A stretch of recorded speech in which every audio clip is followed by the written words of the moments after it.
baju, udah bawa baju. Banjir juga ini kok. Siapa yang bisa dibawa. Wilayah Kecamatan Indramakmu, Kabupaten Aceh Timur kembali tergenang banjir hingga meredam sejumlah fasilitas umum seperti jalan lintas, sekolah, dan kantor hingga rumah warga. Akibatnya, aktivitas masyarakat lumpuh total. Banjir terparah saat ini terjadi di Gampong Juluk Raya Utara akibat hujan deras semalaman hingga meluap aliran sungai Pondok Baru. Haris Purnama, Kesyik Juluk Raya Utara mengatakan ketinggian air sekitar 30 hingga 80 cm. Yang terdampak ialah Dusun Utama, Emplasmen, dan Dusun Simpang 3B. Menurutnya, saat ini warga masih bertahan di rumahnya dan belum ada yang mengungsi.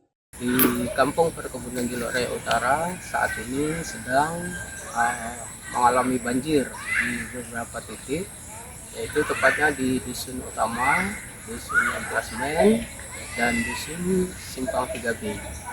Adapun yang berdampak banjir pada saat ini ada sekitar 300 kakak, ketinggian air 30 cm sampai 80 cm.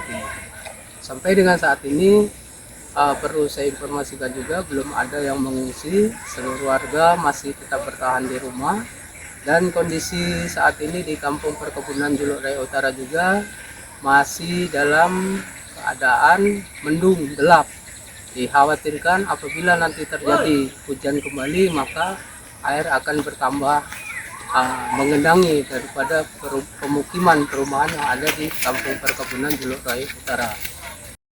Diperkirakan jika hujan terus turun, banjir akan bertambah dan akan berdampak ke sejumlah kampung lainnya. Di antaranya Kampung Pelita, Senebok Cina, Alui Itam, Kampung Alui Mirah, dan Jambu Lubuk hingga Blang Nisam. Dari Aceh Timur, Romi Syaputra melaporkan untuk Puja TV.